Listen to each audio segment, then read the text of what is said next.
아멘. 할렐루야. 아멘. 저희가 삼겹줄 기도회로 진행을 하고 있는데 여러분들 혹시 기도 노트 잘 쓰고 계신가요? 네. 네.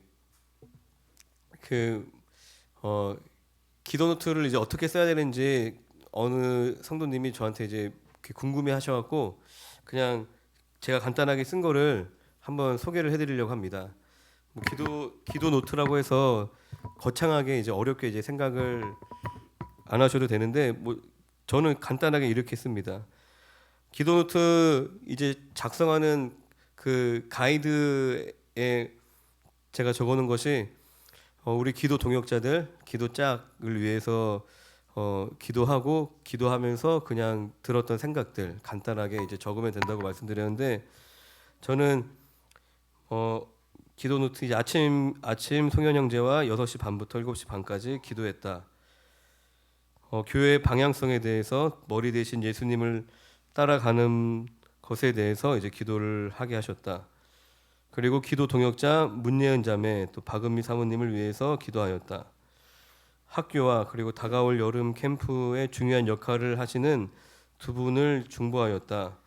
예은 자매가 교사의 자리를 잘 지키게 해주시고 또 은미 사모님 이사가 잘 마무리되게 하셔서 감사하다. 뭐 그런 식으로 이제 저는 간단하게 적었습니다. 할렐루야.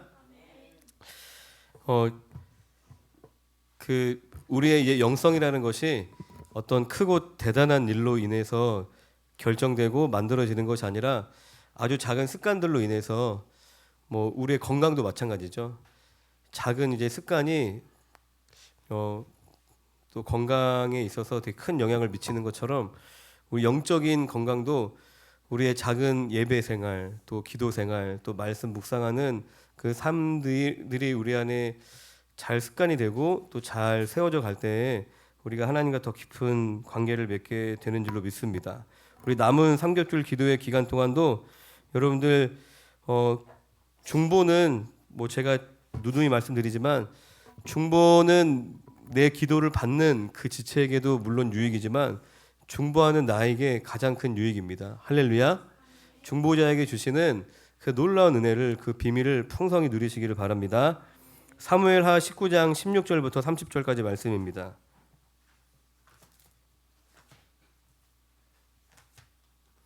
사무엘하 19장 16절부터 30절까지 말씀을 같이 한번 읽어보겠습니다. 사무엘하 19장 16절부터 30절까지 말씀. 네. 다 찾으셨죠? 사무엘하 19장 16절부터 30절까지 말씀을 저와 여러분들이 한 절씩 교독하여 읽습니다. 바울임에 있는 베냐민 사람 게라의 아들 시므이가 급히 유다 사람과 함께 다윗 왕을 맞으려 내려올 때에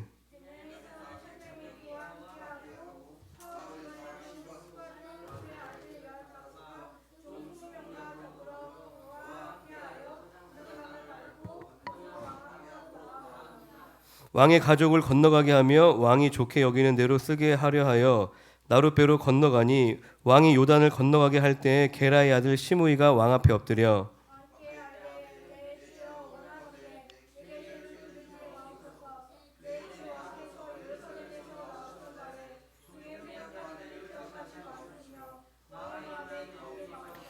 왕의 종 내가 범죄한 줄 아옵기에 오늘 요셉의 온 족속 중 내가 먼저 내려와서 내 주 왕을 영접하나이다 하니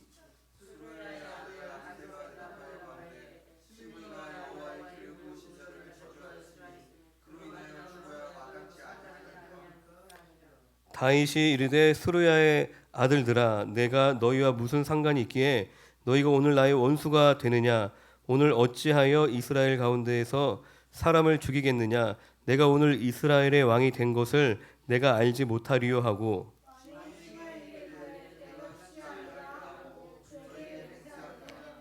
사울의 손자 무비보셋이 내려와 왕을 맞으니 그는 왕이 떠난 날부터 평안히 돌아오는 날까지 그의 받을 맵시 내지 아니하며 그의 수염을 깎지 아니하며 옷을 빨지 아니하였더라.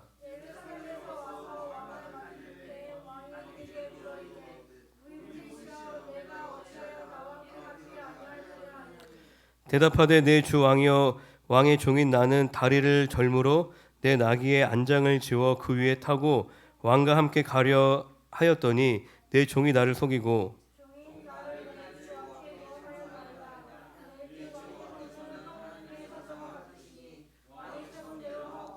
내 아버지의 온 집이 내 주 왕 앞에서는 다만 죽을 사람이 되지 아니하였나이까. 그러나 종을 왕의 상에서 음식 먹는 자 가운데 두셨사오니 내게 아직 무슨 공의가 있어서 다시 왕께 부르짖을 수 있사오리까 하니라.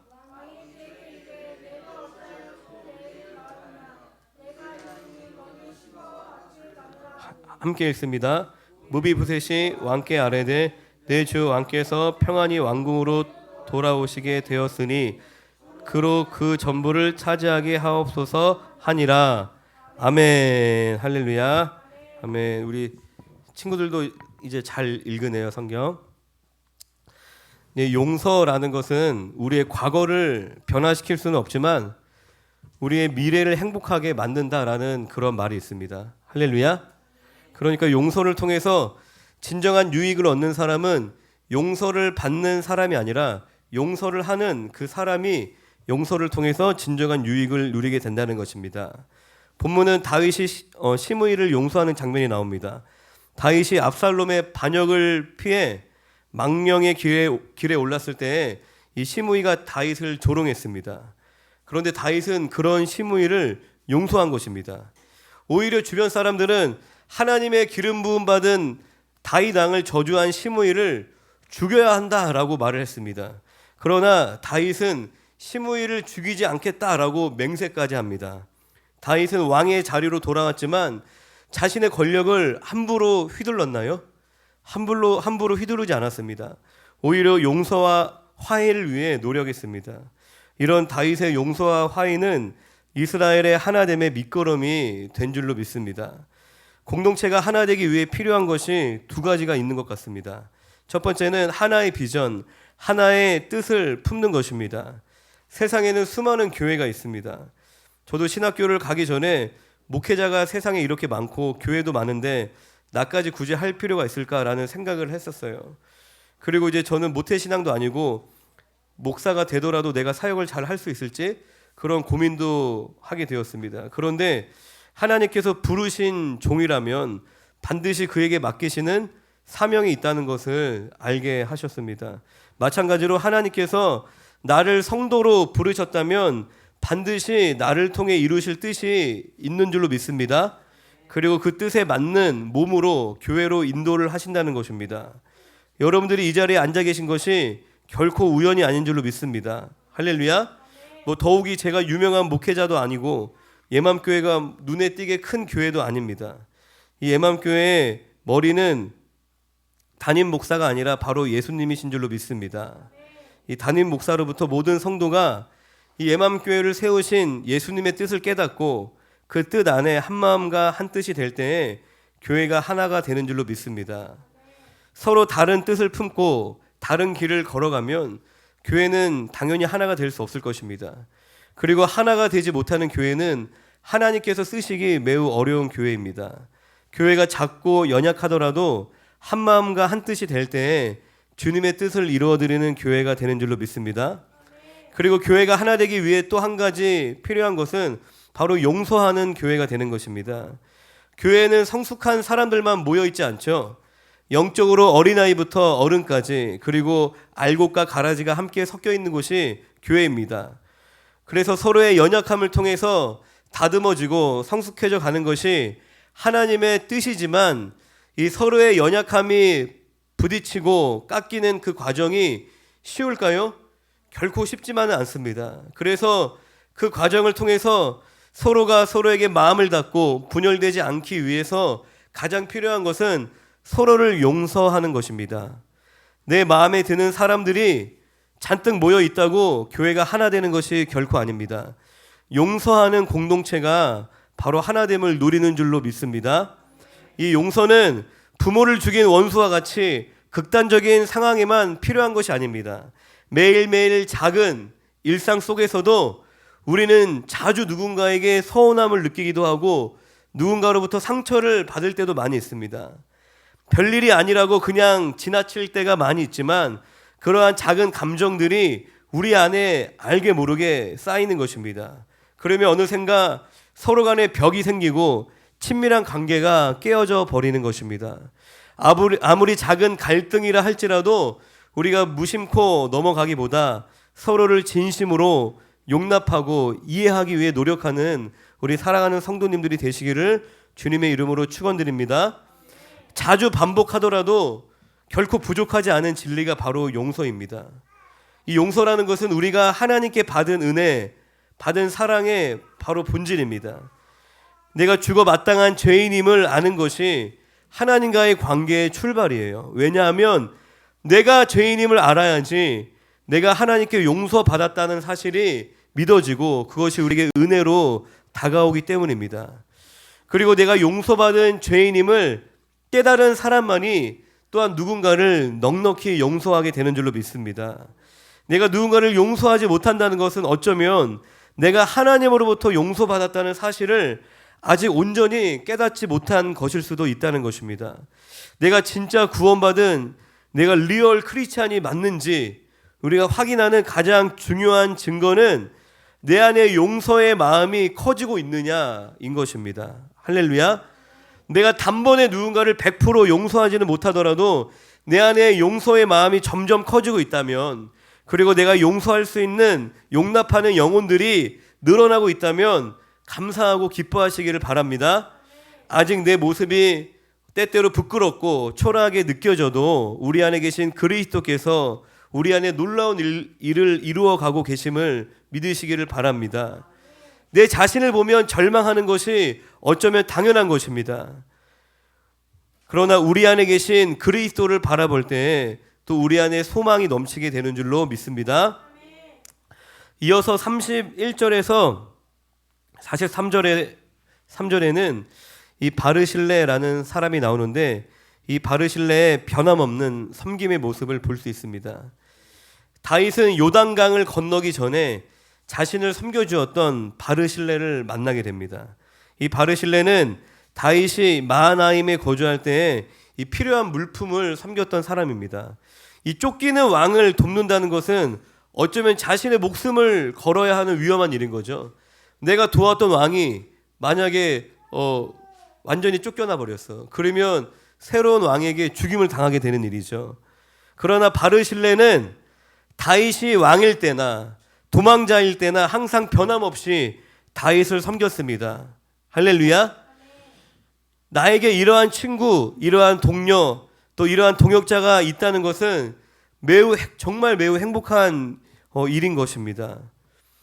목회를 하면서 연단을 받은 것 중에 하나가 사람에게 큰 기대나 의존을 하지 않게 된 것입니다. 또 그러다 보니까 또 사람에게 크게 실망을 하지도 또 않게 된다는 것입니다.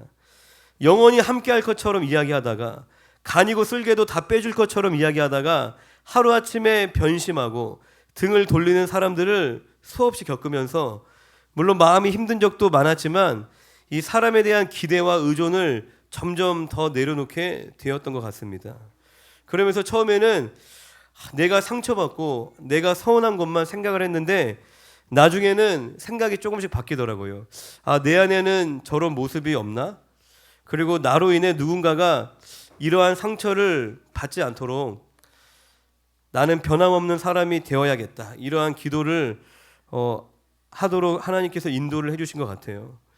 그러니까 내 주변에 왜 그러한 신실한 사람, 항상 변함없이 나와 함께하는 사람, 이 바르실레와 같은 사람이 없다고 우리가 속상해하기보다는 내가 누군가에게 바르실레와 같은 사람이 되기를 기도하는 우리 사랑하는 성도님들이 되시기를 주님의 이름으로 축원드립니다. 다윗은 그런 바르실레에게 이제 다윗의 왕권이 회복됐잖아요. 이제 예루살렘으로 함께 가자고 권합니다. 다윗이 도망자일 때 바르실레가 보여줬던 그 섬김에 감사해서 이제 좋은 곳에 데려가고 싶은 거예요. 그런데 더 놀라운 것은 바르실레는 다윗에게 부담이 되지 않기 위해서 그 제안을 거절합니다. 자신이 이제 노인이기 때문에. 그러니까 이 바르실레의 섬김이 어떤 대가를 바라는 섬김이 아니었다는 것을 알 수 있는 또한 대목입니다. 그러나 이 바르실레와 반대되는 또 모습들을 바로 보게 됩니다. 이제 40절, 43절에선 같이 한번 읽어볼까요? 40절, 43절.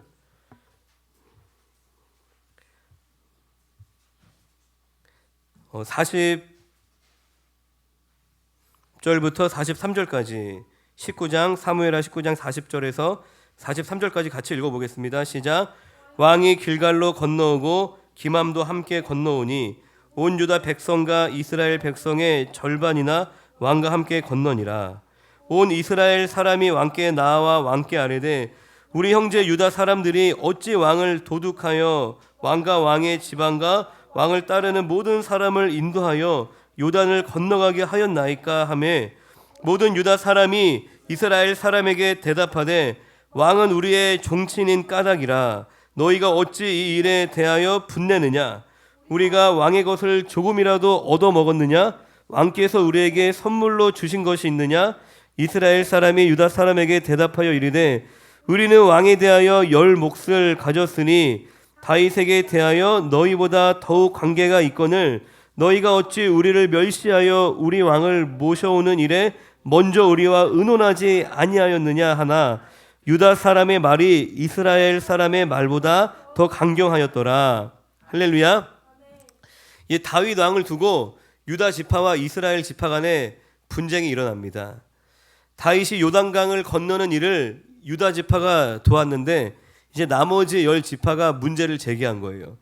다윗 왕이 유다 지파만을 편애한다라는 불평을 하는 것입니다. 그런데 유다 지파나 나머지 지파의 본심은 뭐냐면 자기들이 주도권을 잡고 싶은 마음인 거예요. 다윗 왕에게 더 잘 보여서 다윗 왕을 사로잡아서 자신들이 주도권을 잡고 싶은 그런 마음이었다는 것입니다. 이 바르실레가 보인 섬김의 모습과는 너무나 반대되는 모습인 것입니다. 모든 인간의 마음에는 탐심이라는 것이 있습니다. 그 탐심은 다양한 모습으로 나타나는데 그 중에 하나가 내가 주도권을 잡고 싶은 그러한 마음으로 나타난다는 것입니다. 내가 누군가에게 맞춰야 되고 내가 누군가를 따르는 사람이 아니라 내가 주도하고 내가 결정하는 사람이 되고 싶습니다. 사람의 마음은. 그리고 내가 기왕이면 엑스트라가 아니라 조연이 아니라 내가 주인공이 되고 싶은 마음이 있다는 것입니다. 내가 다른 사람의 이름을 빛나게 해주는 사람이 아니라 내 이름이 빛나기를 원하고 내가 열심히 수고한 그 공로가 다른 사람에게 돌아가는 것을 견딜 수 없어요. 내 수고가 내 이름이 내 자랑이 드러나기를 간절히 원한다는 것입니다. 그런데 골로새서 3장 5절에 그러므로 땅에 있는 지체를 죽이라 곧 음란과 부정과 사욕과 악한 정욕과 탐심이니 탐심은 우상 숭배니라. 할렐루야. 따라합시다. 탐심은 우상 숭배입니다. 우리가 욕심 부리는 것, 탐하는 것은 곧 우상 숭배라고 이야기합니다. 많은 죄악들이 있지만 이 탐심, 욕심이라는 것이 우리에게 굉장히 위협적인 죄라는 것입니다. 이 탐심은 내 자아를 숭배하는 것이에요. 그런데 이 탐심이라는 죄를 조금 깊이 들여다보면 이 탐심은 누구나 가지고 있지만 그 사람 안에 있는 이 결핍이 탐심을 더욱 부추기는 것을 알 수 있습니다. 할렐루야. 우리 안에 있는 이 결핍이라는 것은 결핍이 뭐죠? 우리 친구들 뭔가 부족한 거예요. 내 안에 뭔가 부족함이 있을 때에 그 사람을 더 예민하게 만듭니다. 할렐루야. 내가 피해보는 것에 지나치게 예민해지고 내가 불편해지는 것에 지나치게 예민해지고 내가 무시받거나 소외되는 것에 지나치게 예민하다면 그런 사람은 자연스럽게 자기의 울타리를 지키기 위해서 더 이기적으로 될 수밖에 없는 거예요. 예민하니까, 불편하니까, 민감하니까. 그리고 자기의 이 결핍을 채우기 위해서 더욱 자기 자신에게 집착을 하게 될 수밖에 없다는 것입니다. 그런데 이러한 결핍도 모든 사람들에게 다 있는 것입니다. 할렐루야. 그래서 성도는 잠시도 하나님을 떠나 살 수 없는 것이에요. 할렐루야. 하나님의 은혜가 내게 가득 채워지고 하나님의 말씀에 내가 순종함으로 내 탐심이, 내 자아가 다스려질 때만이 우리가 바르실레와 같은 이 변함없는 섬김의 삶을 살아갈 수 있게 되는 줄로 믿습니다. 할렐루야. 지금 여러분들의 마음은 어떠하신가요? 여러분들의 마음이 지체의 연약함, 허물에 대해서 관대하신가요? 아니면 지체의 연약함에 대해서 인색한 태도로 지체를 바라보고 그 연약함을, 잘못을 지적하고 있지는 않습니까? 그렇다면 여러분들에게 은혜가 필요한 겁니다. 뭔가 결핍이 있는 거예요. 할렐루야. 그리고 내가 다른 사람에게 내가 어떤 대우를 받고 있지? 지금 내가 어떤 위치이지? 지금 내가 중심에 서 있는가? 나에 대해서 여러분들이 집착을 하고 있다면 우리의 탐심을 하나님 앞에 회개해야 하는 줄로 믿습니다. 탐심에 사로잡힌 인색한 마음으로 살아가는 것은 마치 그 삶이 지옥과 같을 것입니다. 사람과의 관계에서 잦은 갈등과 시험이 찾아올 수밖에 없고, 내가 미친 듯이 일을 하고 돈을 벌어도 그 마음은 채워지지 않을 것입니다. 만약 내 자신이 그러한 마음이라면 우리가 무슨 수를 쓰더라도 하나님 앞에 나아가 간절히 은혜를 구하시기를 주님의 이름으로 축원드립니다. 할렐루야. 모든 문제의 원인은 어디 있어요? 내 밖에 있나요? 내 안에 있는 것입니다. 모든 문제의 원인은 내 안에 있는 것이에요. 우리가 환경을 잘 갖고 나가고 관계를 잘 개선해 가는 것은 그 다음 문제인 것이에요. 내 안의 문제가, 내 마음이 해결되지 않으면 이 뒤죽박죽이 되어버린 내 삶을 어떻게 풀어가야 할지 아무런 길도 보이지 않는 것입니다. 하나님은 여러분들을 기다리고 계시는 줄로 믿습니다. 할렐루야. 하나님은 우리를 돕기 원하시고 또 우리를 도우실 수 있는 능력이 있으신 하나님이신 줄로 믿습니다. 돈이, 쾌락이, 세상 즐거움이 여러분의 마음을, 여러분의 삶의 문제를 절대로 해결해 줄 수 없습니다. 습관적이고 의무적인 우리 신앙생활에서 벗어나서 우리가 간절하게 하나님께 매달리기를 주님의 이름으로 부탁드립니다. 하나님 살려주세요. 하나님 도와주세요. 그렇게 겸손하게 하나님의 은혜를 구하는 자에게 한량없는 은혜를 베푸시는 하나님이신 줄로 믿습니다. 할렐루야. 이제 아침마다 이제 송현 형제하고 아침에 기도하는 시간을 가지는데, 쓰러져 자더라도 그 자리에 무조건 나가려고 항상 하고 있어요. 근데 정말 피곤할 때는 막 밤 늦게까지 막 설교 준비하고 뭐 이것저것 교회 일 하다가 아침에 너무 피곤할 때는 그냥 한마디만 해요. 기도할 때 1시간 내내 하나님 도와주세요. 하나님 살려주세요. 하나님 나를 불쌍히 여겨주세요. 다른 말이 필요 없는 거예요. 그냥 가장 절박하고 간절한 말 한마디만 하는 거예요. 하나님 나는 할 수 없습니다. 하나님 도와주세요. 그리고 옆에서 송현 형제가 마라나사 나 데려가 주세요 막 그러고 있고. 할렐루야. 상한 갈대를 꺾지 아니하며 꺼져가는 등불을 끄지 아니하시는 하나님 앞에 간절한 마음으로 엎드리는, 하나님의 은혜로 내 마음이 풍성해지고 예민해졌던 내 마음이 부드러워지고 인색해졌던 내 마음이 관대해지고 나를 지키고자 나에게 집착하던 그 마음을 내려놓고 다시 주님을 바라보게 되는 밤이 되기를 주님의 이름으로 축원드립니다.